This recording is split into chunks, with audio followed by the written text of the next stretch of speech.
¿Qué pasa a todos? Buadictos. Bueno, eh, más allá de ese lache impresionante, volvemos. No se ve muy bien, no se me ve bien del todo. Volvemos con el tema de la certificación de inteligencia artificial de Azure, ¿vale? Este vídeo está grabado justamente después del otro, pero quería subir en vídeos separados. Al final lo que estamos viendo aquí es todo el temario que tiene Microsoft Learn para sacar esa certificación de inteligencia artificial, ingeniero de inteligencia artificial, en este caso de Azure. Que yo no tengo mucha idea de Azure, ni siquiera sé si puedo utilizarlo gratis. Así que bueno, el tema aquí es continuar con este módulo que forma parte de lo esencial que hay que saber de inteligencia artificial y machine learning. Y vamos, si os acordáis, por aquí. Clasificación binaria. Estábamos comentando ya. Habíamos visto el tema de cómo funcionan los modelos de regresión de Machine Learning. Un ejemplo práctico con el tema de adivinar, predecir cuántos helados vendías en función de la temperatura del día. Ese era el ejemplo anterior. Y en este caso vamos a ir viendo de toda pinta todos los tipos de clasificación que te explicaban al principio de esta unidad. Vamos por las 5. Yo pienso que si vamos rápido, hoy este módulo nos lo terminamos. Bien, la clasificación, como la regresión, es una técnica de aprendizaje automático supervisado y por tanto sigue el mismo proceso iterativo de entrenamiento, validación y evaluación de modelos. En lugar de calcular valores numéricos como un modelo de regresión, los algoritmos usados para entrenar modelos de clasificación calculan valores de probabilidad para la asignación de clases y las métricas de evaluación usadas. Para evaluar el rendimiento del modelo comparan las clases predichas con las clases reales. Los algoritmos de clasificación binaria se usan para entrenar un modelo que predice unas dos etiquetas posibles para una sola clase, básicamente para decir true o false. En la mayoría de los escenarios reales, las observaciones de datos usadas para entrenar y validar el modelo constan de varios valores de característica X y un valor Y que es true o false. Ejemplo, clasificación binaria. Para comprender cómo funciona la clasificación binaria, echemos un vistazo al ejemplo simplificado que usa una sola característica X para predecir si la etiqueta Y es 0 o 1. En este ejemplo usaremos el nivel de glucosa en sangre de un paciente para predecir si el paciente tiene diabetes o no. Estos son los datos con los que tenemos el modelo. Vale, nuevamente cogemos un dataset, uno de entrenamiento, que es un subconjunto del dataset entero que tengamos. Aquí tenemos los valores X, en este caso solamente es de un vector, de una unidad, por así decirlo, o solamente una variable. Y el output, que es la etiqueta I, que es si es diabético o no, en este caso que es true o false. Entrenamiento de un modelo de clasificación binaria. Para entrenar un modelo usaremos un algoritmo para ajustar los datos de entrenamiento en una función que calcula la probabilidad de que la etiqueta de clase sea verdadera, es decir, que el paciente tenga diabetes. La probabilidad se mide con un valor entre 0,0 y 1,0. De modo que la probabilidad total de todas las probabilidades posibles es 1,0. Por ejemplo, si la probabilidad de que un paciente tenga diabetes es 0,7, entonces hay una probabilidad correspondiente de 0,3 que el paciente no es diabético, ¿vale? Obviamente. Hay muchos algoritmos que se pueden usar para clasificación binaria, como la regresión logística, que deriva de una función sigmoid que conforma S, con valores comprometidos entre 0 y 1, de la siguiente manera. Vale, para todos los valores de X yo te digo que no, y para estos valores que te digo que sí, en una función un poco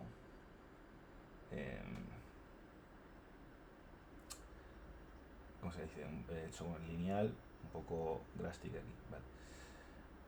A pesar de su nombre, la regresión logística de aprendizaje automático se usa para la clasificación, no para la regresión. Un punto importante es la naturaleza logística de la función que genera, que es una curva con forma de S, entre un valor inferior superior 0 y 1 superior 1 cuando se usa para la clasificación binaria.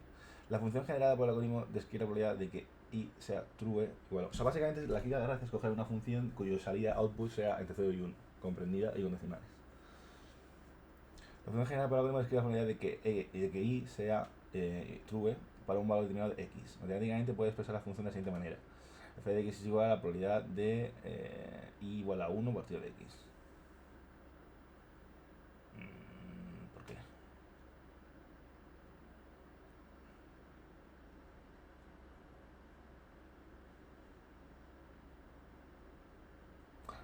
poco esta notación, pero bueno. Para las 3 de las 6 observaciones de datos de entrenamiento sabemos que i es diferentemente cierta, por lo tanto la probabilidad de que las observaciones tengan i igual a 1 es 1. Y para las otras 3 sabemos que i es diferentemente falsa, por lo tanto la probabilidad de que i igual a 1 sea 0. Vale, la curva conforma... Claro, es que tienes que tener en cuenta eso, o sea... Probabilidad de que i sea 1, 0. Probabilidad de que i sea 0, 1. ¿Sabes? La curva conforma S describe la distribución de probabilidad para que trazando un valor de x en la regresión identifique la probabilidad correspondiente de que i es 1. Vale. El diagrama también incluye una línea horizontal para indicar el umbral en el que un modelo basado en esta función predecirá true o false. El umbral se encuentra en el punto medio de i, ¿vale? de i igual a 0,5 para cualquier valor en este punto o superior. El modelo predecirá true, mientras que para cualquier valor por debajo de este punto predecirá false. Por ejemplo, para un paciente con un nivel de glucosa en sangre de 90, la función daría como resultado un valor de probabilidad de 0,9, dado que 0,9 es mayor que el umbral de 0,5, el modelo predecirá true. En otras palabras, se predice que el paciente tiene diabetes. Bueno, eso básicamente que tiene que hacer la separación en algún sitio. Evaluación de un modelo de clasificación binaria. Al igual que con la regresión, entre un modelo de clasificación binaria se mantiene un subconjunto aleatorio de datos con el que validar el modelo de entrenado. Supongamos que conservamos los siguientes datos para validar nuestra clasificador de diabetes. Vale, la aplicación, dataset. La aplicación de la función lógica que deriamos anteriormente a los valores x da como resultado el siguiente trazado. Vale. En función de esa probabilidad calculada por las funciones por estar por encima o por debajo del umbral, el modelo genera una etiqueta predicha de 1 a 0 para cada observación. A continuación podemos comparar las etiquetas de clase predichas con las etiquetas de clases reales. ¿Vale? Sacas, tienes la i, el i-hat, métricas de evaluación de clasificación binaria. Vale, y aquí están las métricas de evaluación, igual que antes dimos las métricas de evaluación para modelos de regresión lineal, bueno, de regresión, con el ejemplo de regresión lineal. Aquí vamos a ver la métrica de evaluación de la clasificación binaria, que es diferente porque al final son true o false, pero el otro eran números discretos. El primer paso para calcular la métrica de evaluación de un modelo de clasificación binaria suele ser crear una matriz de números de predicciones correctas e incorrectas para cada etiqueta de clase posible. Esa matriz se denomina matriz de confusión y muestra los totales de predicción donde se ven los verdaderos negativos, los falsos positivos, los falsos negativos y los verdaderos negativos. Vale. La disposición de la matriz de confusión es tal que las predicciones correctas verdaderas se muestran en una línea diagonal de arriba a izquierda a la inferior derecha. A menudo la intensidad del color se usa para indicar el número de predicciones de cada celda, por lo que un vistazo rápido a un modelo que predice bien debe revelar una tendencia diagonal profundamente sombreada.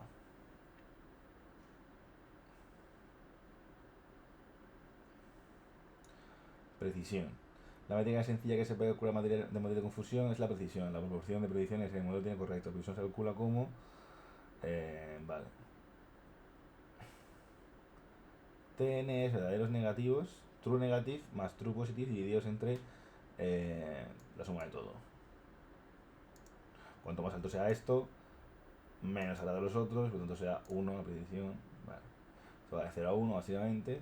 Por lo tanto, para nuestros datos de variación, el modelo que se produce predicciones correctas el 73% del tiempo. La precisión suele parecer inicialmente una buena métrica para ver un modelo, pero tenga en cuenta esto. Supongamos que el 11% de la población tiene diabetes. Podría crear un modelo que siempre diga 0 y lograría una precisión del 89%, aunque no intente diferenciar entre pacientes mediante la evaluación de sus características. Lo que realmente necesitamos es una comprensión más profunda de cómo funciona el modelo de predicción de 1 para casos positivos y 0 para casos negativos.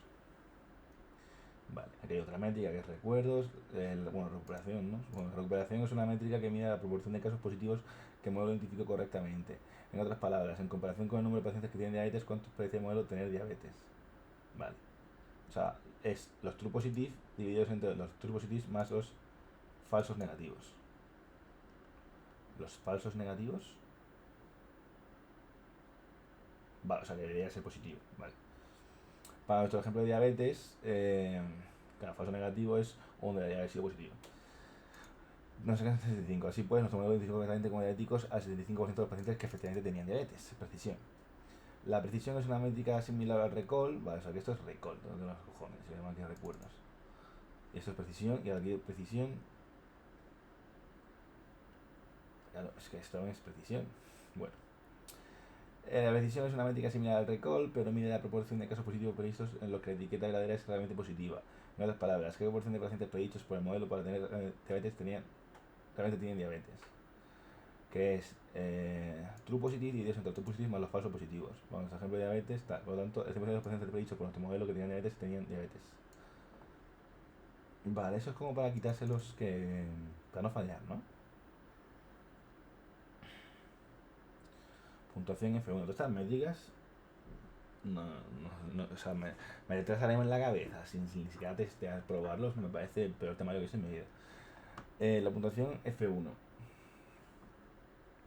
es una métrica general que combina la recuperación y la precisión. La formulación de puntuación F1 es no sé qué, vale, es que me da absolutamente igual, o sea, es que me voy a olvidar. Bueno, combina más cosas, muy bien.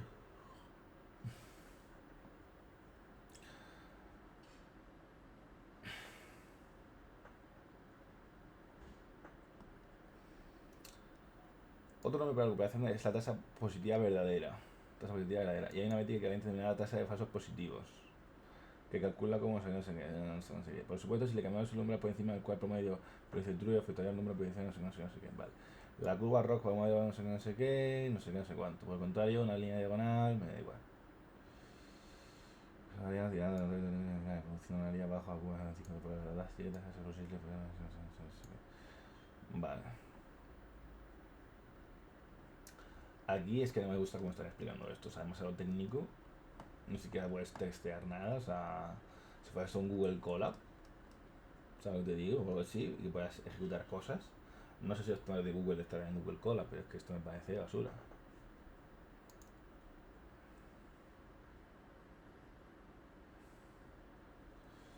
Me parece absoluta basura, o sea...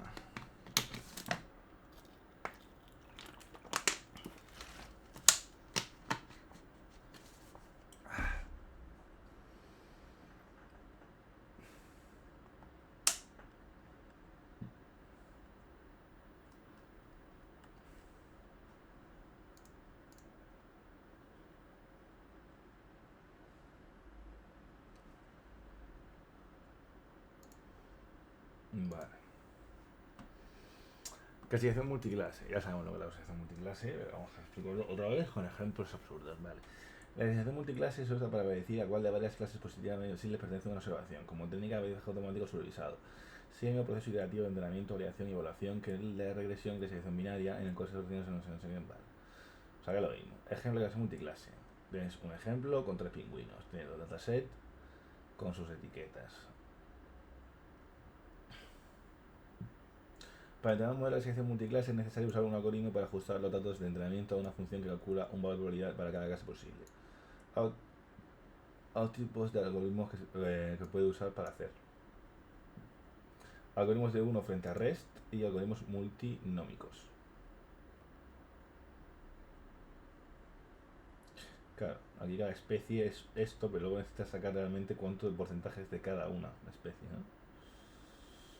Algoritmo de uno frente a REST. Los algoritmos one first REST entregan una función de asignación binaria para cada clase y calcula la probabilidad de que la observación sea un ejemplo de clase de destino. Cada función calcula la probabilidad de que la observación sea una clase específica en comparación con cualquier otra clase. Cuando se modela la clasificación de especies de pingüinos, el algoritmo básicamente crearía tres funciones de clasificación binaria. Cada algoritmo genera una función de Sigmund que calcula un valor de probabilidad de 0 o 1. Un modelo entrenado mediante este tipo de algoritmo predice la clase para la función que genera la salida de probabilidad más alta. Y algoritmos multinómicos. Como enfoque alternativo se usa un algoritmo multinomial que crea una sola función que pone una salida de varios valores. La salida es un vector, o sea, una solución es tener básicamente tres funciones y otra es tener una que te diga todo. La salida es un vector, una serie de valores que contiene la distribución de probabilidad para todas las clases posibles, con una puntuación de probabilidad para cada clase que se denota mediante no sé qué. Vale. Un ejemplo de esta función es una función softmax, voy a producir una salida como ejemplo el siguiente: 0,2, 0,3, 0,5. El resultado del vector representa la probabilidad de clases de 0, 1, 2 respectivamente. Vale. Por lo tanto, en este caso la clase de probabilidad más alta es 2. Sí, 0, 1, 2. Vale. Independientemente del tipo de algoritmo que se use, como modelo de función resultante para determinar la clase más probable de un conjunto determinado de características y predice la etiqueta de clase correspondiente. Claro, que es mucho más fácil calcular esas tres funciones que esta. Aunque esta sea más bonita, supongo. Evaluación. Para evaluar un clasificador Para clase individual, como alternativa, puede calcularse la métrica de agregado que tienen en cuenta todas las clases. Vale, la matriz de confusión.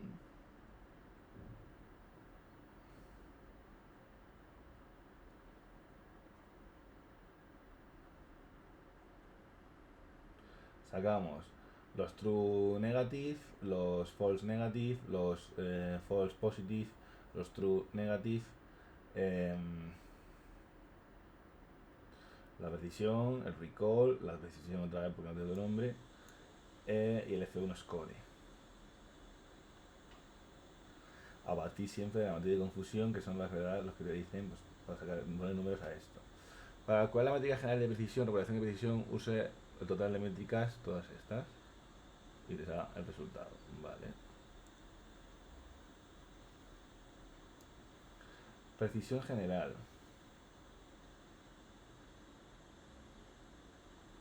Claro.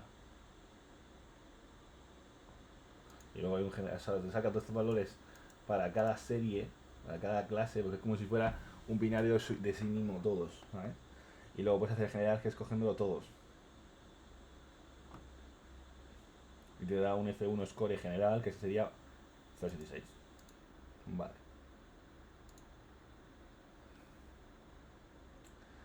Agrupación en clústeres.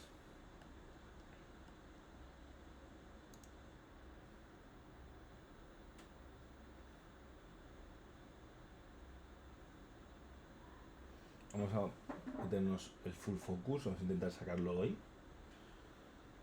O sea, terminar en este vídeo ese módulo.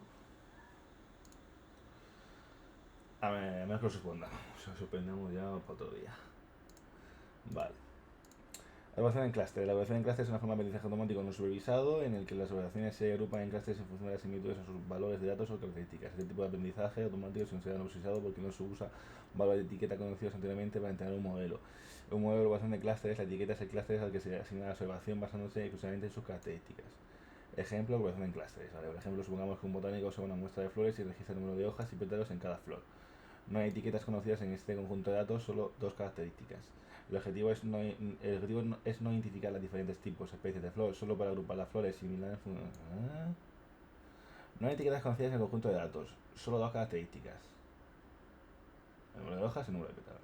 El objetivo es no identificar los diferentes tipos de flor, solo para agrupar flores similares en función del número de hojas y pétalos. Está mal traducido, pero se entiende. Vale, dos de entrada, 2x, dos valores, entrenamiento de un modelo de agrupación en clústeres. Hay varios algoritmos que pueden usar la agrupación en clústeres. Unos podemos usar la agrupación en clústeres K-means, que consta de los pasos siguientes. Los valores de la característica X se vectorizan para definir coordenadas de n dimensiones donde n es el número de características. El ejemplo de flor tiene dos características, uno de hojas y uno de pétalos. Por lo tanto, el vector de características tiene dos coordenadas que podemos usar para trazar conceptualmente los puntos de datos en el espacio bidimensional. Vale, se convierten las entradas en un vector.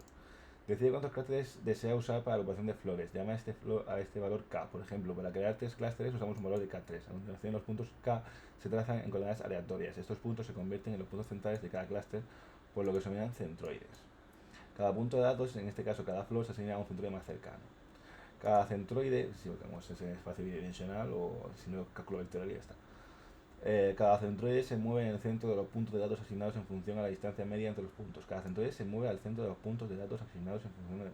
Para eso que el centroide se va moviendo, para ¿cómo? Si el centroide se mueve, los puntos de datos estarán más cerca de otro centroide, por lo que se les asignan a los clústeres en función del nuevo centroide más cercano, que puede ser el mismo.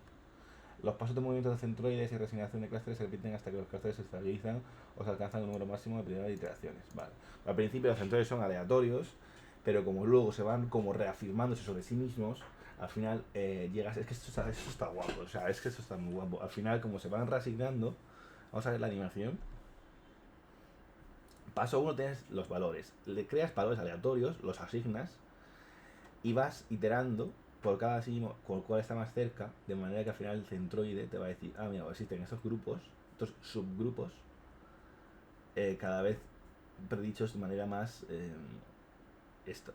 Si iteras infinito, o sea, muchas veces llegará un punto en el que ya ese resultado realmente ya está mejorado. O sea, en la etiqueta 5, en el paso 5 aquí, son el 6, por más que iteres, a lo mejor no mejora.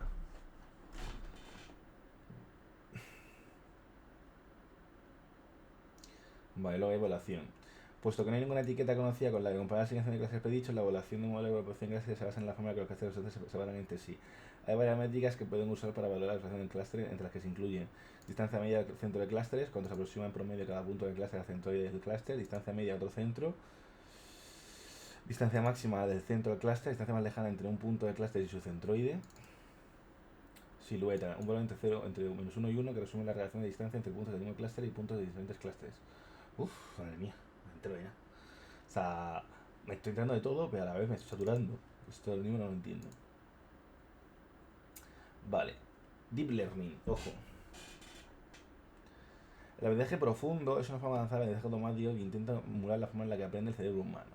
La clave para el aprendizaje profundo es la creación de una red neuronal artificial que simula la actividad electroquímica en neuronas biológicas mediante funciones matemáticas, como se muestra aquí. Vale, claro, es que el Machine Learning realmente es pura estadística con cosas totalmente sencillas como se hemos visto hasta ahora. Y aquí está el Deep Learning, que sí que es los modelos neuronales de inteligencia artificial a los que todos estamos acostumbrados a entender como que hoy en día. Red neuronal biológica. Las neuronas se activan en respuesta a estímulos electroquímicos cuando se disparan. Claro, es que al final es que es natural, porque el tema por ejemplo, todo esto de los centroides al final es como simplemente interpretar cosas. O sea, y la función el que derivaba, que siempre estábamos usando en el tema de la regresión, en el tema de la clasificación, al final, si iteras infinito, si tú pones ciertos valores numéricos y vas toqueteándolos, da igual, realmente te da igual la función, ¿me entiendes? Solo importa esos datos, la estructura de esos datos. Cuanto más datos, cuanto más neuronas, más tocas y al final puedes infinita, como iteras muchísimo, llegar a tocar algo de manera tan exacta que sin sentido, porque no tengo ningún tipo de razonamiento, pero se ha llegado a esa conclusión, que es cómo funcionan realmente los modelos de neuronales. Las neuronas se activan en respuesta a estímulos electroquímicos. Cuando se dispara la señal se pasa a las neuronas conectadas. Es decir, que aprender esto de esta manera no es para todo el mundo, porque si... O sea, literalmente es texto mal traducido en inglés con fotos pochas para entender cosas complejas. Cada neurona es una función que funciona en un valor de entrada X y un peso W. La función se ajusta a una función de activación que determina si se debe pasar la salida. Las neuronas se activan en respuesta a estímulos electroquímicos. Cuando se dispara, la señal se pasa a las neuronas conectadas. Vas como semáforos, ¿no? Las redes neuronales artificiales se componen de varias capas de neuronas. Básicamente, las redes neuronales artificiales se componen de varias capas de neuronas, básicamente definiendo una función profunda anidada. Esa arquitectura es la razón por la que la técnica se conoce como aprendizaje profundo o deep learning. Los modelos generados por ella a menudo se conocen como redes neuronales profundas, DNN, Deep Neuronal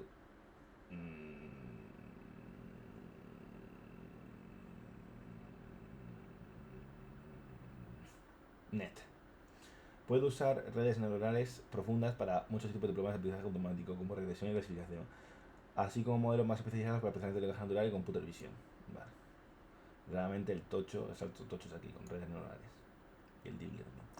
Al igual que otras técnicas de aprendizaje automático que se describen en este módulo, el aprendizaje profundo implica ajustar los datos de entrenamiento a una función que puede predecir una etiqueta y en función del valor de una o varias estadísticas X. La función f de x es la capa externa de una función anidada en la que cada capa de la red neuronal encapsula las funciones que operan en X y los valores de peso W asociados. El algoritmo que se usa para entrenar el modelo implica alimentar de forma iterativa los valores de las estadísticas X en los datos de entrenamiento a través de las capas para calcular valores de salida y hat, validando el módulo para evaluar cuán distantes están los valores calculados y hat de los valores conocidos, que notifican el nivel de error o pérdida en el modelo. Posteriormente, ajustando los pesos W para reducir la pérdida, el modelo entrenado incluye los valores de pesos finales que dan como resultado las presiones más precisas. Si realmente un modelo entrenado es simplemente una corrección de pesos. Ejemplo, uso de aprendizaje profundo para clasificación.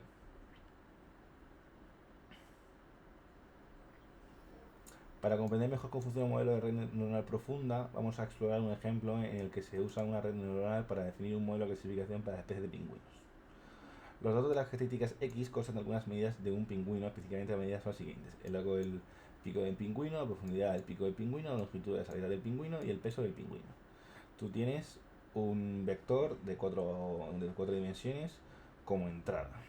En este caso, X es un vector de 4 valores o matemáticamente X es igual a... Vale.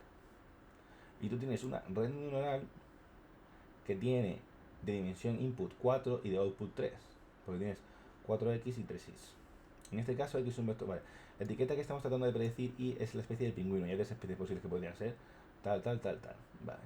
En este ejemplo de un problema de clasificación en el que el modelo de aprendizaje automático debe predecir la clase más probable de la corrección de una observación. Un modelo de clasificación logra esto mediante la predicción de una etiqueta que consta de la probabilidad de cada clase, en otras palabras, y es un vector de 3 valores de probabilidad. El proceso de diferencia de una clase de pingüino predicha mediante esta red es: el vector de la característica de una observación de pingüinos se introduce en la capa de entrada de la red neuronal que consta de una neurona por cada valor de x. En este ejemplo se usa el siguiente vector x como entrada. Las funciones de la primera capa neuronal calculan una suma ponderada mediante la combinación de valor x.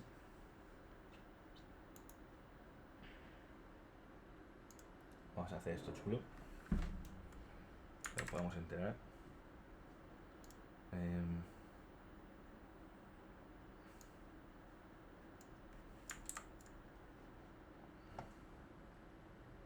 Vale. Proceso de inferencia. Vale. Proceso de inferencia de una clase de pingüinos no es ese. Vale. Vector de característica de una observación de pingüinos se introduce en la capa de entrada de la red neuronal, que es esta. En este ejemplo, con estos datos. Las funciones de la primera capa de neuronas calculan una suma ponderada mediante la combinación del valor x y el peso w. Porque eso no es ponderada. Y la pasa a una función de activación que determina si cumple el umbral que va a pasar a la capa siguiente. Cada neurona de una capa está conectada a todas las neuronas de la capa siguiente. Red totalmente conectada. Por lo que los resultados de cada capa se envían hacia adelante a través de la red hasta que llegan a la capa de salida. La capa de salida genera un vector de valores, en este caso usando una función softmax o similar, para calcular la distribución de probabilidad para las 3 probabilidades de pingüino. Los elementos del vector representan las probabilidades de las clases 0, 1 y 2. El segundo valor es el más alto, por lo que el modelo es un gento. Vale. ¿Cómo aprende una red neuronal? Los pesos de una red neuronal son fundamentales para calcular los valores previstos para las etiquetas. Durante el proceso de entrenamiento, el modelo aprende de los pesos que darán lugar a las predicciones más precisas.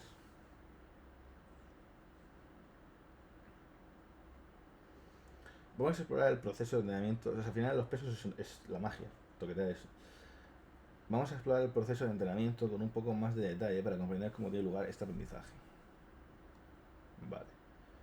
Los conjuntos de datos de entrenamiento y validación se definen y las características de entrenamiento se introducen en la capa de entrada. Vale, o sea, el paso 1 es, tú tienes tu dataset de 4x y etiqueta i. O sea, sería algo supervisado con un vector de entrada de 4 valores. Por lo tanto, tu capa de entrada de tu red neuronal tiene 4 valores. Y defines como i hat como una posible de entre 3.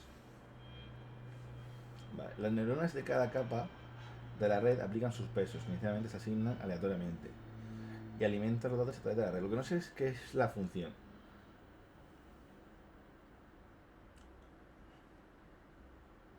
¿Me entiendes? O sea, la función, ahí en cada neurona es una función de x, la función de x y w, ese valor, pero no sé cuánto vale x después,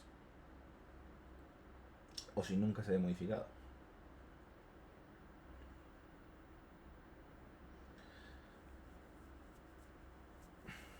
Vale. La capa de salida 3. La capa de salida genera un vector que contiene valores calculados para i hat. Por ejemplo, una salida para una predicción de que ese pingüino podría ser 03, 01, 06. Se usa una función de pérdida para comparar los valores de predicción i hat con los valores i conocidos y agregar la diferencia que se conoce como pérdida. Por ejemplo, si la clase conocida para el caso que devolvió la salida en el paso anterior es Chimstrap y el valor debe ser 001, la diferencia absoluta entre el vector i hat en realidad es tal. Vale. En realidad, la función de pérdida calcula la varianza agregada para varios casos y la resume como un valor de pérdida único. Dado que toda la red es básicamente una función añadida grande, una función de optimización puede usar cálculos diferenciales para evaluar la afluencia de cada peso de la red en la pérdida y determinar cómo se pueden ajustar arriba o abajo para reducir la cantidad de pérdida global. La técnica de optimización específica puede variar, pero realmente implica un descenso de degradado enfoque en el que cada peso aumenta o disminuye para minimizar la pérdida. básicamente los pesos de cada neurona de la red neuronal se modifica en función de ese output, pero no me queda muy bien claro, tangible, exactamente cómo. Los cambios en los pesos se retropropagan a las capas de la red, reemplazando los valores usados anteriormente. El proceso se repite en varias iteraciones conocidas como épocas hasta que la pérdida se minimiza y el modelo predice de forma aceptable con precisión.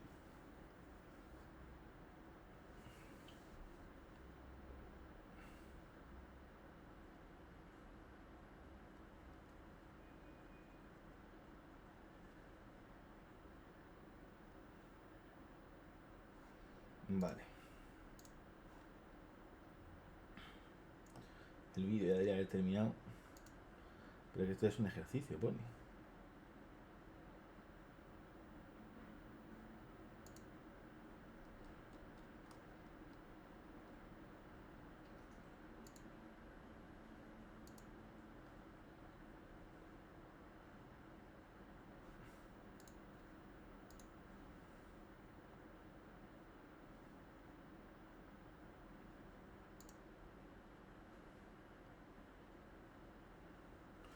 Vale, pues en el siguiente vídeo entonces vamos a hacer el ejercicio y la evaluación del módulo. Este ejercicio parece que sí que te lleva alguna cosa que aún no sé cómo se trabajará.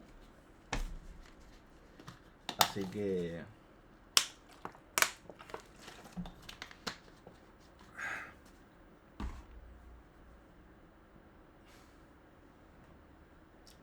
hasta el siguiente vídeo.